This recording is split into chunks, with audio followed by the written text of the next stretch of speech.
Hi, it's Dan Smith here. After they showed my granddad's parodies, got a mixed reception. Mainly boo, get him off, what's it all about, blah blah blah, etc. So I thought I'd rewrite it to a much wider and a thicker audience, right? So what we're going to do is keep it short and keep it simple. No, not you, dear. Give her a tissue, would you? Right, yes. No. What we're going to do is follow the example of our great American police force. Shoot first and explain later. Right, so here comes parody number 1.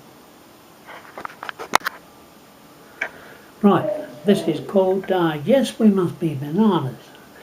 And if you, I'll sing it for you, and if you know the tune, you can sing along. If I go from the top.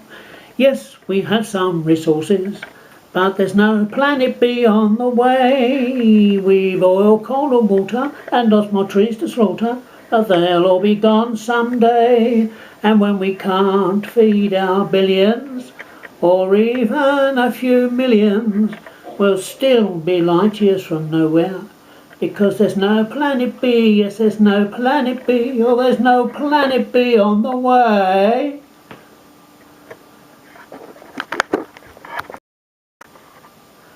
Right, now that song originally was probably sung by your parents, grandparents, back in the 1930s. And it went, yes, we have no bananas. We have no bananas today, we've oranges, lemons and all sorts of melons and so on. Now, so what this shows you is that a parody is where you get an old song, book, poem, whatever, and you take the pieces of it and you rearrange it. In this case we keep the tune, change the lyrics to something a bit more up to date, you know. And this time I chose again another old song, even older, comes from the music hall. That was a sort of pop concert that your great grandparents went to when they were young. Yeah. Oh yeah, they had fun in those days, your great grandparents. You wouldn't be here, or nor would I if we hadn't, would we? No. Anyway, here's the song. It's sung by a woman who's going on a moonlight flit. You can Google that, moonlight flit. And so there she is, her husband stuffed all their goods, all their worldly goods into a horse and cart, and it's right in the middle of the night, ready for the off, and of course there's no room for her. The cart's full up, so she has to follow on foot, and so she sings. My old man said follow the van and don't dilly-dally on the way. Off went the cart with me home packed in it. I followed on with me old cockle in it. Right, so you can Google that cockle in it, you know, nice big wink, and it goes on.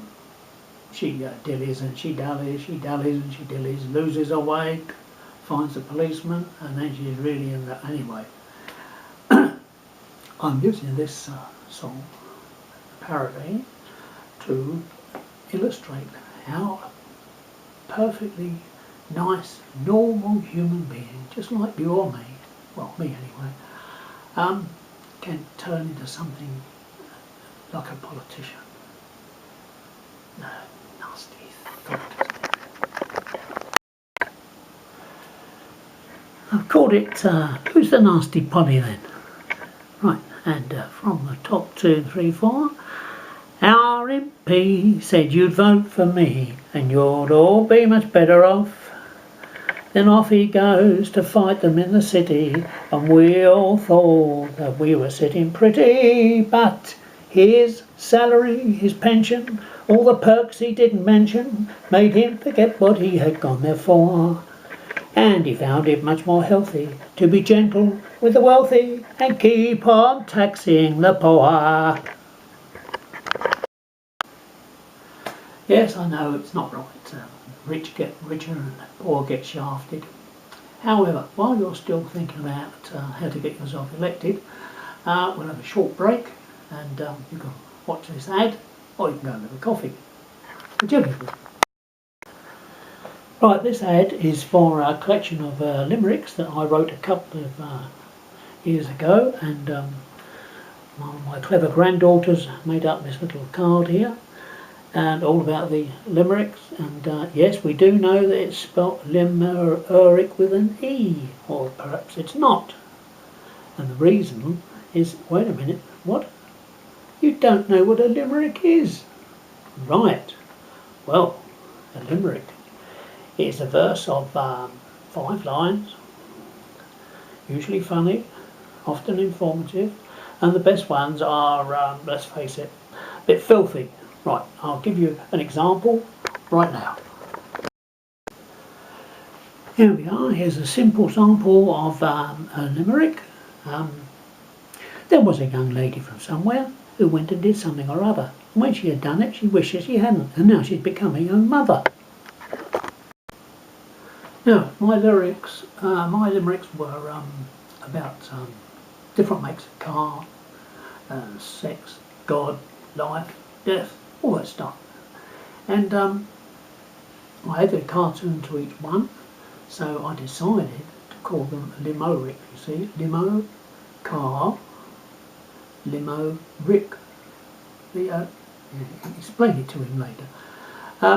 Anyway, these collection of limericks, and you don't have to worry about that blog number thing that's on there. All you do is just Google your device for the limerick collection, right? And of course it'll come back and say, surely you mean the limerick, and you say, no, make love elsewhere, will you, and get me the limerick collection, right? And when you do, it should look something like this. Now this is just the cover of the little book. It's also the back page, or the blurb. This is where they get famous people, they get them drunk, and then they get them to write something nice about the book. Right? So that gives you the blurb at the back page as well. There you are. Right, so if you read it and you fancy it, you can download it and have a look. It might give you a giggle, or a chuckle, or even possibly a sticker. Yes. Right, end of the ad break. Stop whatever you're doing, especially that, and we'll go on to parody number 3. This one is based on a poem for a change, a little short poem written quite a long time ago, and it was set to music and became an instant hit. It was number 1 on the 1910 hit parade. Yes, and it was called Trees. And it started off, I think that I will never see a poem lovely as a tree. And then it goes on all about a tree in the summer, looking lovely with all the birds sitting in it, and in the winter, the tree with all the snow and the ice, or you may have to Google that, snow and ice. Yes, anyway, looks very pretty. And at the end, anyway, the poet finishes up. Poems are made by fools like me, but only God can make a tree. They're very fond of God in those days, you know. He used to say to them, put away your guns and your swords and your bombs, and all be kind and love each other. You can see it didn't work then any more than it works now, but still we keep living hope, don't we? Meanwhile, I'm going to dedicate this particular parody to one of my favourite parts of the English language, the pun, right? You don't know what a pun is, eh? A pun, my word. You shall be punished very punfully. However, I don't wish to be pungent. So, I think you've got it now. So, we'll carry on. And here we come with my version of trees, which I've called Open Sesame, because those are the magic words used by Aladdin. Yes, you have to Google Aladdin as well, okay? Right, here we are. And this is called Open Sesame. And off we go. I hope that I shall never hear a pun more painful to my ear, made by someone much too fond of playing with his double entendre. God made the earth, the moon, the sun, but only man would make a pun.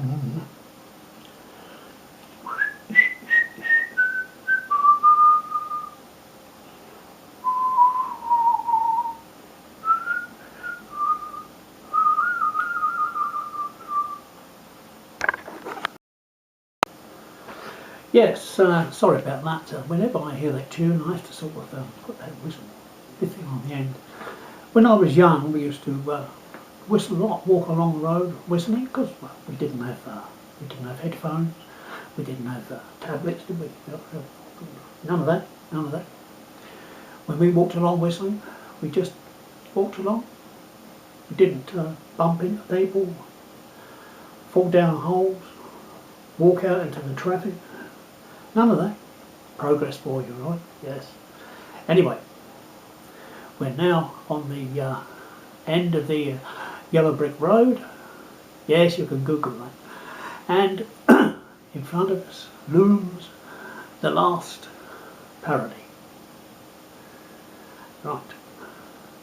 This one is based on a popular children's song, again from 1930s, before the Second World War, and you or your grandparents, whatever, sang it as a child. I did then, and it was called The Teddy Bear's Picnic.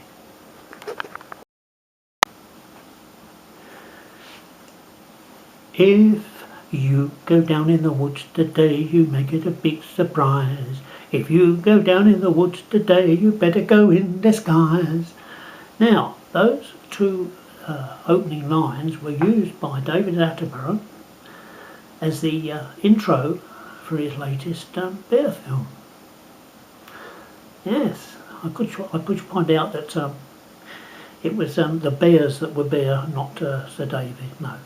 Anyway, we will meanwhile go straight into the big one, and I'm just telling you that I've called it It's No Picnic for Teddy Bears. So you can, I know you think it's going to be all about gloom, disaster, end of the world, etc. and whatever, and you'd be bloody right. It's no picnic for teddy bears. Visit what's left of the woods today, you'll find them a lonely place. Most of the birds and beasts have gone, replaced by the human race. Where birds once sang and lizard ran, there's nothing now but suburban man, sprawled under a tree amid the debris of a picnic. Good old Homo sapiens is spreading crappiness all over the world today. See him breeding unawares, while hungry polar bears watch the ice melt away. Soon enough the poison seas will rise above the trees and flood the land, and Mother Nature will end the reign of the greedy, clever apes, and that, on the whole, will be grand. If you think I exaggerate, you can just sit there and wait. As for me, I'm 88 and I don't care.